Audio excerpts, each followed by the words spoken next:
Hey everybody, and welcome to a new series on the channel. I know I may be backing series when I finish the others, but you know, Dark Souls Remastered came out a little bit ago, and I love the Dark Souls games a lot. And I've been itching to play them again, or a reason to replay them. I figured I might as well turn it into a series.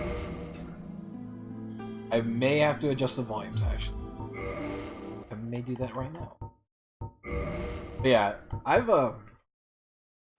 the Soul series is probably my favorite game series overall. Especially so Bloodborne. Bloodborne, I think, is my favorite game of all time. If not top three at least. Easily. And it's funny, I started with Demon Souls a long time ago. And I enjoyed what I played of it a lot, but didn't really think of it. It was a unique experience, but I had parts of it kind of... I don't know how to describe it, really. It's very novel, difficult, challenging, and fun. And it did make me pick up Dark Souls. But when I played Dark Souls, it was on the original PC release, which, as most everybody knows, is not exactly the best release, and DSFix wasn't a thing. They're still using Games for Windows Live. So, what I did the first time I played this game was, I played it like maybe an hour or two, dropped it, didn't play it for a year, came back, loved it, just sat there 100% of the entire thing. And then Dark Souls 2, first game it came out, played that all the way through. I know people have mixed opinions on Dark Souls 2, but I really enjoy Dark Souls 2 as well, for different reasons. And I guess I'll talk about them as I go through the series, if I play all of the games through during this series. But this will probably be I don't want to say in-depth run, so to speak, because I'm rather familiar with it. I say I'm rather familiar, but it's been a really long time since I played through the entire game. I played through Dark Souls 3 last a couple of months ago. Just like sped ran through the game from start to finish with a new character just for fun. But yeah, here we are with Dark Souls 1 Remastered, so no need for DS fix. I know people are a bit mixed on the fact that you have to pay for it, but I'm fine with it. Just give me a working game, no need for DS fix, nice looking, plays well, and I'll be happy. So hopefully that's what this is. And I will call my name Jester, because I usually do that. Male character. I'm going to go with... What do I want to go with? Honestly, I want to go with Warrior, but take off my armor. Because it gives me a really... The Eater Shield is it, I think? Like a really high defense, but for the most part I'm going to be parrying. I'm tempted to go Master's Key, but I'm not going to bring it. It might as well go normally through the game. Pendant, Troll, no effect, literally does nothing. God's Blessing. If I want to cheese the first boss, I could use Fire Bombs to go through it. But I'm going to go with the Tiny Beings Ring. It's the most generically useful. Let's have a very slim character. Let's go Far East Traveler. Air. I mean, I'm not really going to be looking at my character all that much, so... I'm just going to randomize a couple of times. That's good enough. Sweet. And let us start. I won't skip cutscenes or dialogue or anything, so we can go through that at least. Get refamiliarized. In the age of ancients, the world was unformed, shrouded by fog. A land of grey crags, arch trees, and everlasting dragons.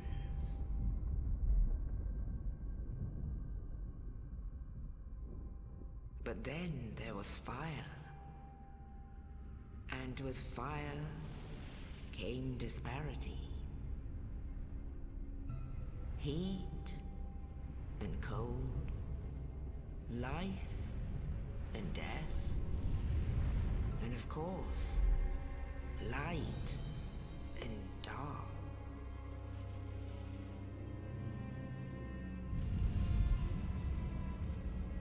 Then from the dark they came and found the souls of lords within the flame.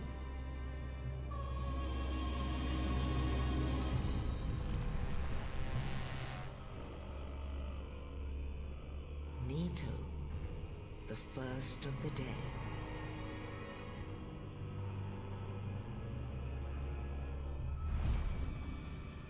The Witch of Izalith and her daughters of Chaos. Gwyn, the Lord of Sunlight, and his faithful knights. And the furtive pygmy, so easily forgotten.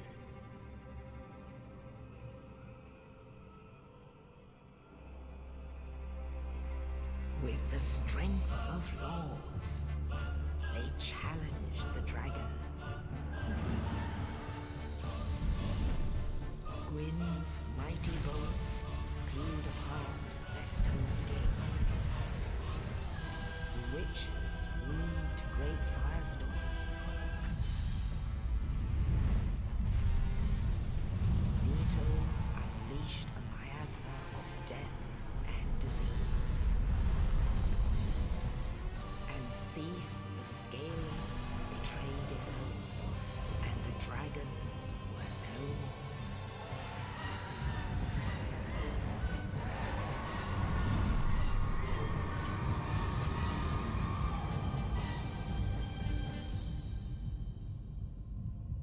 Thus began the Age of Fire.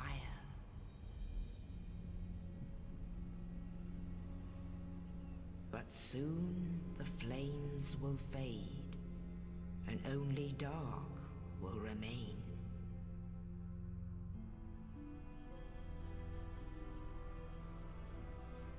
Even now, there are only embers, and man sees not light, but only endless nights.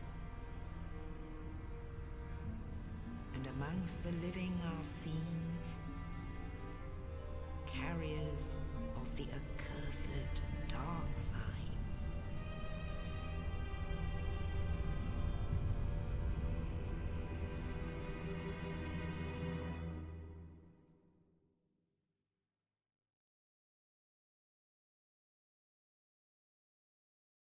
Well then, I know there's a little bit after this.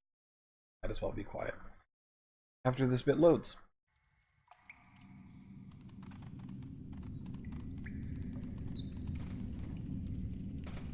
Yes, indeed. The dark sign brands the undead.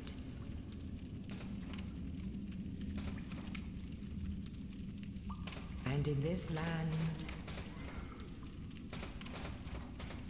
the undead are corralled and led to the north.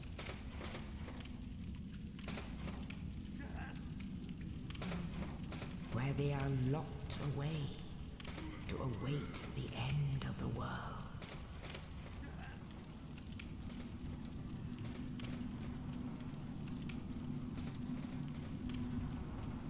This is your fate.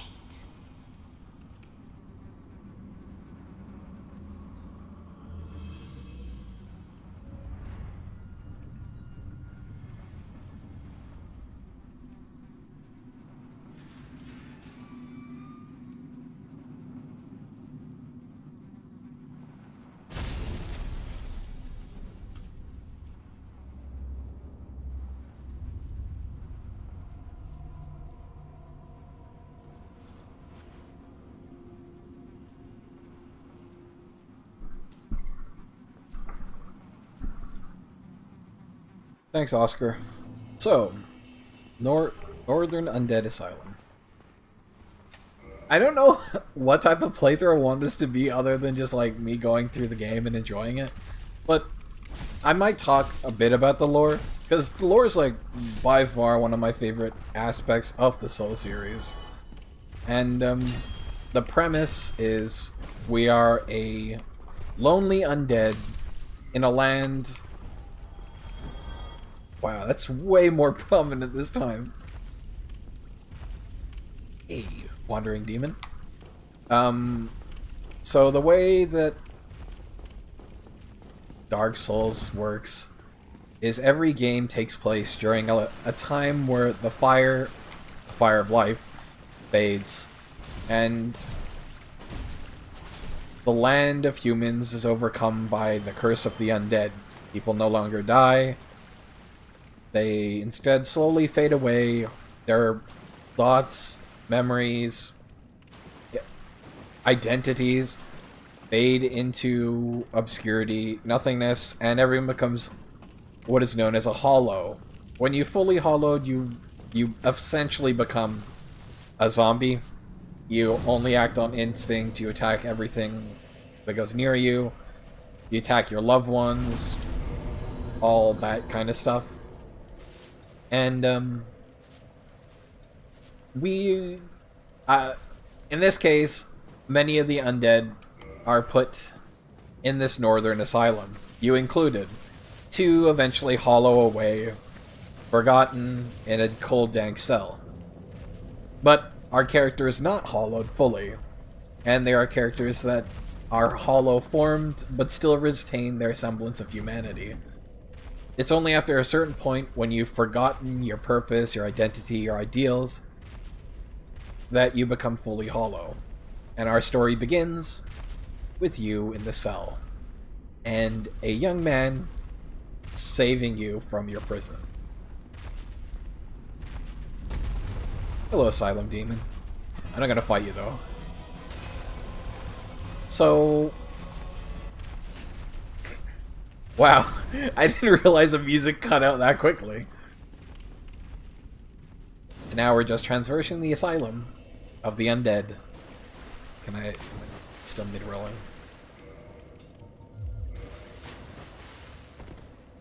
Here we go. Yeah, so we're traversing the Asylum of the Undead. A demon, or two demons rather, have taken spot as the gatekeepers. I never really thought about that.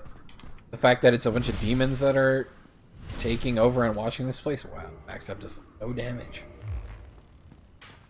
Oh.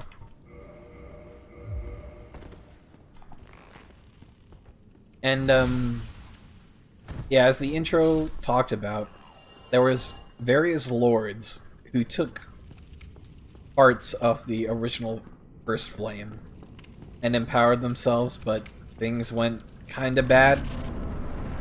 Like the Witch of Eyes. I don't know, it's pretty much what I'll be brought up, but the demons were created from the First Flame, going... No. It's created by the Chaos Flame, and them trying to replicate the First Flame? We'll talk about it more as we go along the story. First, we will have to talk to our sadly wounded friend who encountered the Asylum Demon and was smashed through the roof here. But he saved us. Oh, you. You're no hollow. Hmm? Thank goodness. I'm done for, I'm afraid. I'll die soon, then lose my sanity. I wish to ask something of you. You and I, we're both undead. Hear me out, will you? Yeah, sure. Possibly, I have failed in my mission, but perhaps you can keep the torch lit. There is an old saying in my family. Thou who art undead art chosen, and thine exodus from the undead asylum maketh pilgrimage to the land of ancient lords. When thou ringeth the bell of awakening, the fate of the undead thou shalt know. Well, now you know. And I can die with hope in my heart. Oh, one more thing. Here, take this. An Estus flask. An undead favorite. Thanks, Oscar. Oh, and this. Thanks. Now I must bid farewell. I would hate to harm you after death. So go now, and thank you. Now I must bid. I would hate to. So, Oscar's family, Oscar of Astora, is a sad tale whose family has a plight and a prophecy of the undead. An undead will escape the asylum, visit the land of lords, and learn the truth of the undead, whatever that means. And there's always debate about whether the main character is the chosen undead or just an undead that happened to make it all the way to the end because, you know, it's the player character's undead. And the potential for any undead can do that. But he's given us effectively the main crux of the story, that there is an undead from the asylum who will make their way to the land of lords by ringing the bells of awakening. And that's pretty much what the game drops you into. And you gotta figure out yourself what that means, where to go. And that's part of why I really enjoy Dark Souls. The first game especially so, as we'll see when we move on. And it's something everyone lauds, is the interconnectivity, freedom of choice, and all that. Hi, Asylum Demon.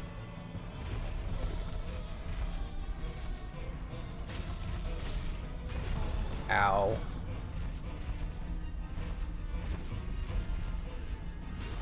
I'll just drink here for safety. I'm a bit rusty.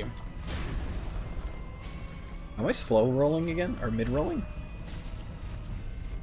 I think I might be. Wait, let me check. Maybe. Yeah, I'm mid rolling again, no wonder. Okay. So after we escape the asylum, strange things will happen. Goodbye, Asylum Demon.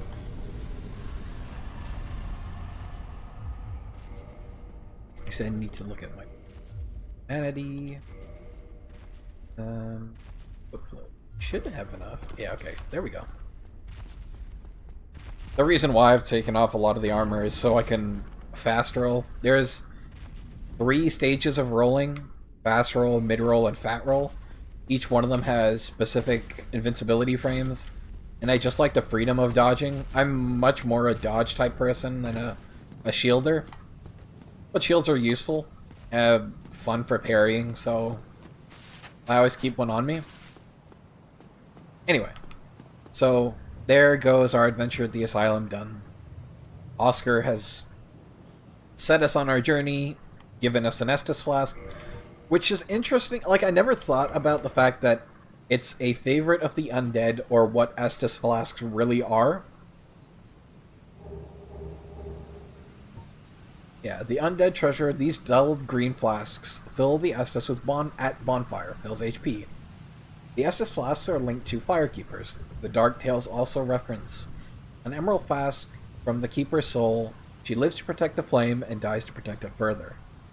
So what exactly is inside the Estus flask seems to be just like a healing energy that the undead are tied to. The bonfires are a mystical...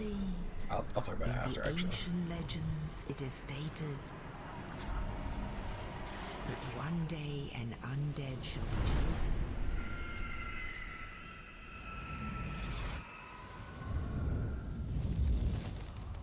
To leave the undead asylum in pilgrimage to the land of the ancient lords. Lordran.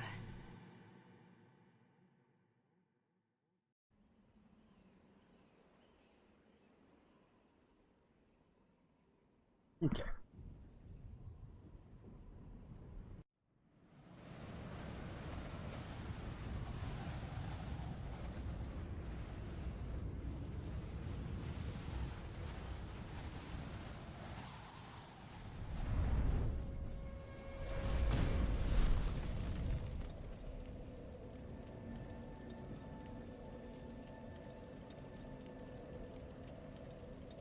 And now a big old bird has taken us to Firelink Shrine.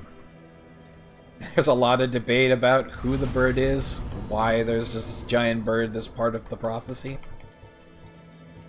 And, I don't know, it's hard to describe, really. We're here at Firelink Shrine, where a lot of undead congregate when they get to this land. Well, what do we have here? You must be a new arrival. Let me guess. Fate of the undead, right? Well, you're not the first. But there's no salvation here. You'd have done better to rot in the undead asylum. But too late now. Well, since you're here, let me help you out. There are, actually, 2 bells of awakening. One's up above in the undead church. The other is far, far below, in the ruins at the base of Blight Town. Ring them both, and something happens. Brilliant, right? Not much to go on, but I have a feeling that won't stop you. So, off you go. It is why you came, isn't it? To this accursed land of the undead? So while Oscar said it was part of this family story, the Fate of the Undead story, Legend of the Undead, and all of that is widely known. And as this fellow here says, we're not the first to come here. And we're not the last. He too is an undead, cursed here. Like, it's interesting to think that outside of this world is a human world where people who are still living, quote-unquote living, as in non-undead, live. And the undead are corralled off to the undead asylum, but not all of them are. Because, obviously, if every society in humankind starts getting afflicted by this curse, they can't all be shipped off to the undead asylum. So we have this man here, who is also an undead, stuck in this place, not very happy about it, but he is willing, at least, sorry, to tell the newcomers about what they need to do. And as he's explained, there are 2 bells. One up above, and one down below. And here's the nice thing about the way that the game suggests. Like, look at the light. Look above. It draws you towards that area. But we're not going to go to that area first. I'm going to talk to him a little bit more, and I'm going to go dodge out and get a weapon I want. Ah, your face. You're practically hollow. I don't know. Going hollow could solve quite a bit. So what he means by going hollow can solve quite a bit is if you go fully hollow, you know, you lose all your memory and drive and everything. So you no longer have purpose, and so you no longer need to worry about this bleak existence that you maintain. Because right now we have hope, quote-unquote hope, and a drive to go forwards. We have our sanity, but he's arguing to go hollow is to lose all that, and that might be better than the pitiable existence I currently have. What? Restoring your humanity? Well, there are a few ways to go about it. Collected bit by bit from corpses. Or you can butter up a cleric and get yourself summoned. And the quickest way, although I'd never do it, is to kill a healthy undead and pillage its humanity. Coveting thy neighbor is only human, after all. So yeah, that's just explaining a bit about... I can use this fire. Like, look here. I can reverse the hollowing by using a humanity, and I got humanity from the first boss. And from picking some items over there. The thing is, humanity allows you to summon others into your world, but also to be invaded. And I, for the most part, want to go through the game without having to deal with that sort of thing.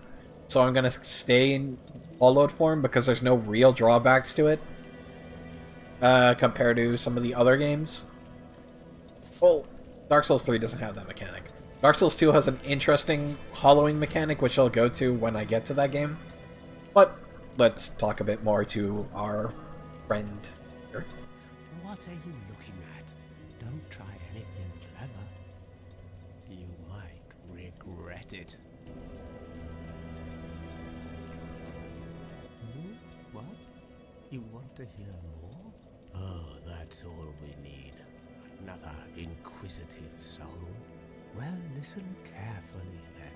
One of the bells is up above in the Undead church, but the lift is broken. You'll have to climb the stairs up the ruins and access the Undead Burg through the waterway. The other bell is back down below the Undead Burg, within the plague-infested Blight Town. But I'd die again before I step foot in that cesspool.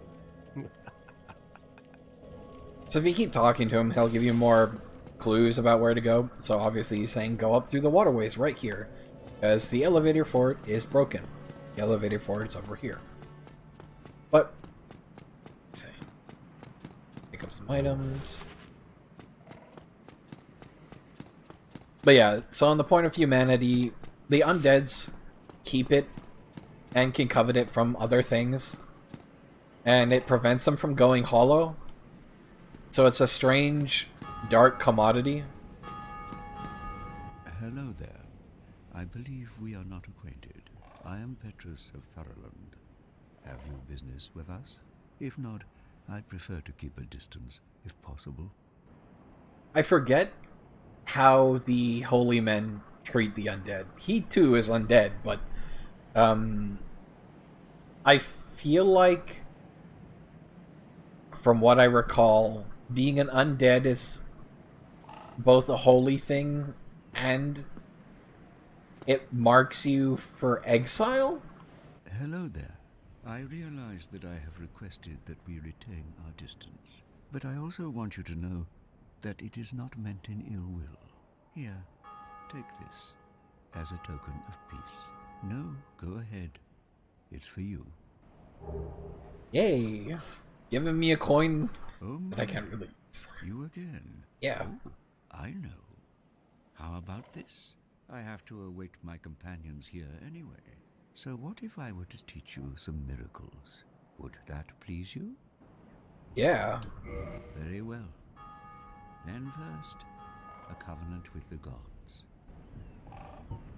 Yeah, sure. I don't think I was part of any covenant anyway. Or maybe it was part of the Blue Sentinels. Now Regardless. let me share my miracles. Only their ultimate effectiveness will be determined by your efforts and your faith. Let me get that gesture though. I don't think I can buy anything right now. Oh. My companions are Milady and her young knights. She is young, but burdened by an undead mission. We are her defenses, to keep her from harm. An undead mission? Regrettably, I cannot share that with you. But you are my pupil. Perhaps if you show your faith. I think... Oh, I don't have enough souls for it. I'm afraid that may be difficult, for our missions are sacred. Yeah, I'll talk about it eventually. The effectiveness of the teachings depend upon your faith. If it wasn't really clear, this game is incredibly obtuse with its mechanics and everything. Like, it only lays the very foundation of your lore, of the lore, and understanding of the world, and then you kind of have to go out and figure out yourself, which I love, personally speaking, because it leaves so much to the interpretation of the player, reader, viewer, whatever. And I know some people are like, yeah, but why don't you just tell a clear story? That's not what the director and creator of this game, Miyazaki, intends. His thought process when creating the Souls games is when he was reading When he was young, he used to read a lot of fantasy books in English, but his English wasn't that great, so he had to formulate the story within his own mind. And he wants to sort of give that sort of same experience to those playing this game in terms of story. Like, he obviously has an idea, but it leaves enough for the players to create their own world and backstory. You know, and it makes sense. This world is a dying world. That's what I want. It's not going to have concrete lore that we can just point to and explain, but a lot can be inferred. And that's what's important about this game. It's not like, look at all this world building, but you can't really infer anything from it, and nothing is concrete. There's a lot of concretes in this game. And you can make quite solid arguments for a lot of it. Like, let me point on miracles as an example in this game. Miracles run on faith. There's 3 types of quote-unquote magic in this game. There's faith, which relates to, you know, your belief in the higher powers, and it does do something. Miracles only run if you have enough faith. Where that faith goes to and what gives you the powers is hard to tell, but it works. But then there's also talismans, which like, okay, I'm getting ahead of myself, but okay, I won't talk about talismans actually. I'll talk about the other types of quote-unquote magic. There's also sorcery, which is like your typical magic. You know, you become magically adept and have enough intelligence to understand the scrolls of magic, and boom, you can cast magic spells. Then there is pyromancy, which is the most natural of the magics, and you don't need faith or intelligence in order to cast pyromancy. So it's like, I don't know what the point I was trying to make here. Like, it's just, there are concrete bits of the lore and the way that the world works that you can look at and point at. And from those very concrete things, you can infer a lot about the rest of the world. Anyway, I'm gonna go up to the Undead Asylum. Or, yeah, Undead no. Up into the Undead Burg. And see what we can do about the bell. I ran into the catacomb, or what's it called, the graveyard type area, because I knew the weapons that I wanted were over there. I can't equip them right now though, so I'm not going to use it, but I love this Hunter. What do I need to use this though? I need 24, which means I need 16, I think. I need more strength.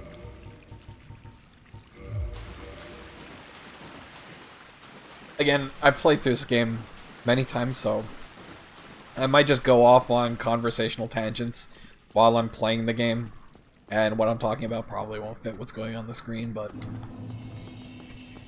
that's, I guess, what's a nice thing about not doing a blind playthrough, is I can go off on these tangents.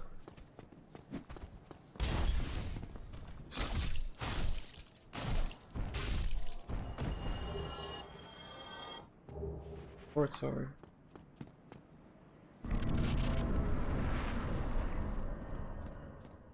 I don't know if there's a lore reason for why there are fog gates.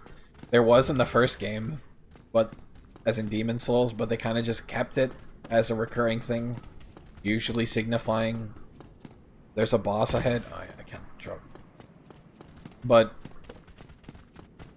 I guess it's just a stylistic choice to keep them. Hey, Drake.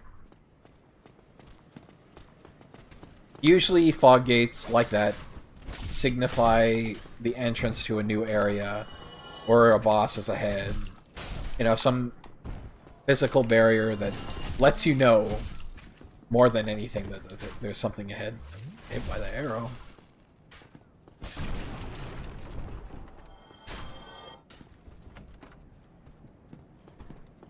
It's very nice just being able to play this game without having to worry about DS fix and the like. I love DS fix. Gravelord Serpent? What? I didn't know I could do that. No, I'm not gonna fight a Gravelord. Thank you very much. I don't think my world was infected, because I'd have a lot more red dudes to have to deal with. At least I hope not. I'd be pretty scared if I was infected, as is, by a Gravelord's presence.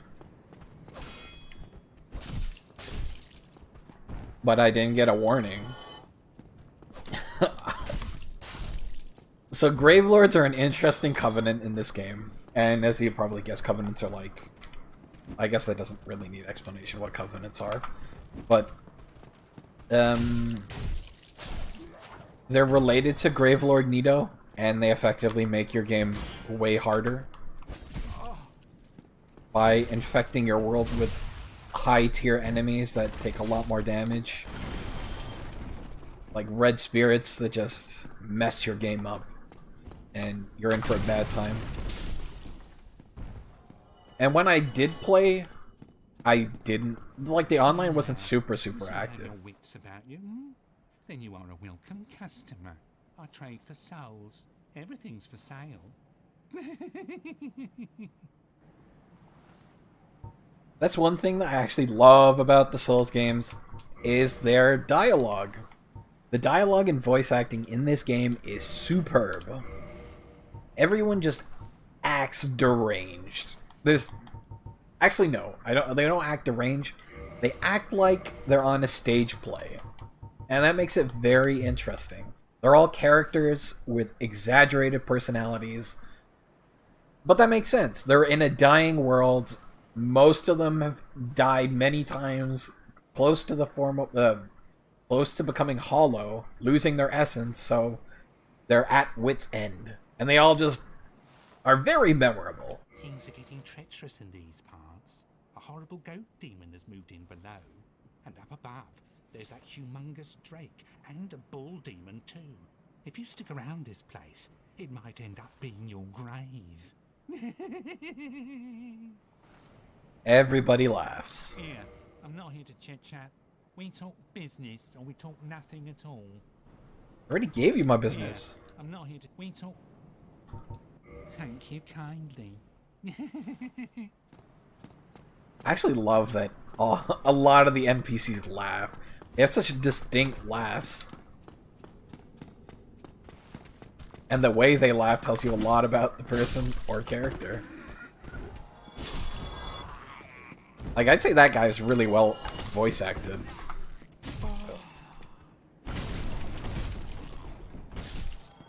So that's that area clear. And then, you know, he was straight up warning us, down below there's a goat demon. Up above, I'm going to have to fight a dragon and a drake. Or, no, wait, sorry.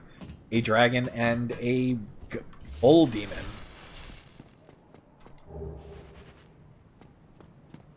So, gives you a heads up.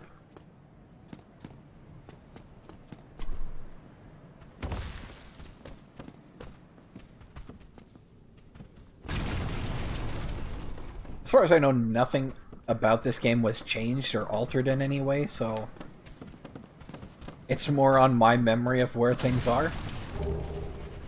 Light crossbow if I want it. Get on there. Oh, I just didn't go all the way, did I? Stupid me. Let me just run back quick and get that.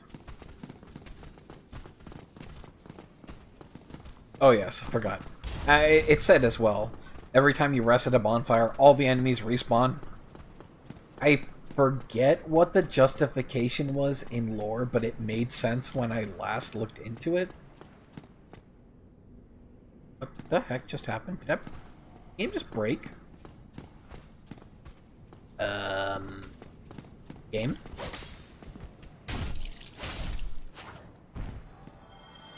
I'm scared to go down that way. Why is the geometry breaking? Did I mess something up? I think I'm just gonna sit at the bonfire. That was weird. This is weird. Okay. That was strange. I really don't want to touch that Brave Lord sign though. Because I think if he beats me, my world gets infected. Don't know. I'm not gonna risk it regardless.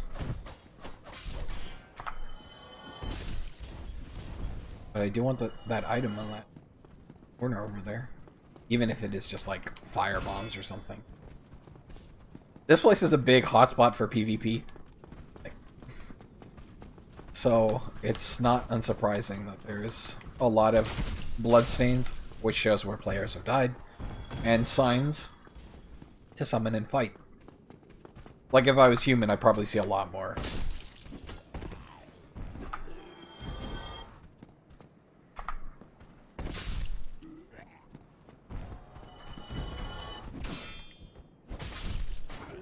This game still just feels great to play. Been years since I played it. And Dark Souls 3 is very, very fast. Takes a lot more like... Never mind, I guess I'm not supposed to go away. It feels and plays a lot more like Bloodborne, which also plays incredibly fast and very different combat focus to this game. This plays most like Demon Souls, because even Dark Souls 2 is quite different to this. Made by a different company, different director. I mean, not different company, my bad. A different development team, different direction, directors. So it felt different. And I don't know if this is my favorite style overall. But it's nice, weighty, feel like you're in full control of everything, so I just like the...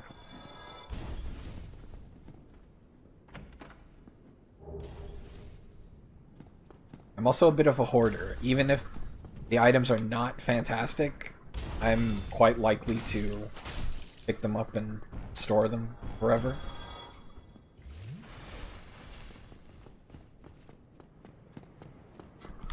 Actually, you know what? I'm gonna go back to the merchant and buy the bottomless box.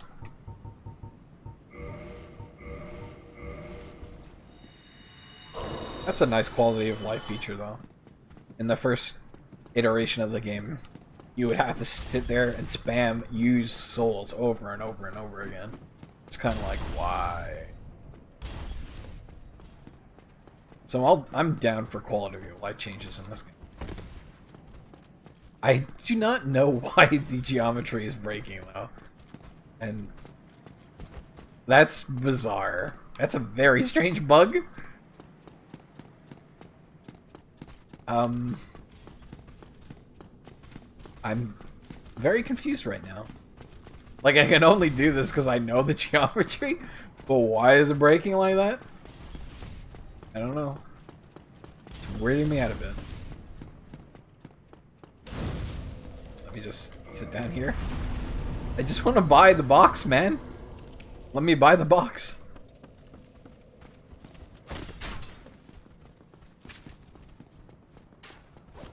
I'll probably get to the first or second boss, I suppose, at this point, and call it an episode. This is decently lengthy, but when I play Souls, it never hurts to splurge when you're down.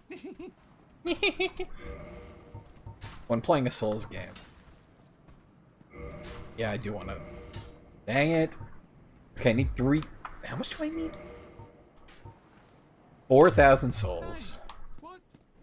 I paid you, man. Don't worry. You got your money.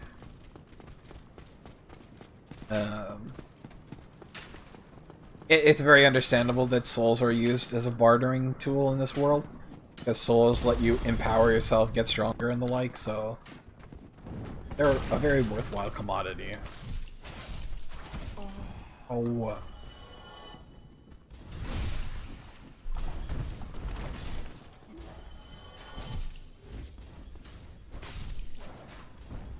Okay. I still don't know why the geometry's breaking. What? Oh no. I'm really confused as to why the geometry is breaking in the game. Very, very confused. I may actually... Ow, he headshot me. Rude boy. I may actually call it an episode now because I have no idea what's going on. It's like not loading in parts of the map. That's very peculiar. Alright. Sounds like a good place to stop. Why is it doing that though? It's very bizarre, and I swear it's very unintentional. This is not meant to be happening. But, hope you enjoyed my interesting first episode into Dark Souls.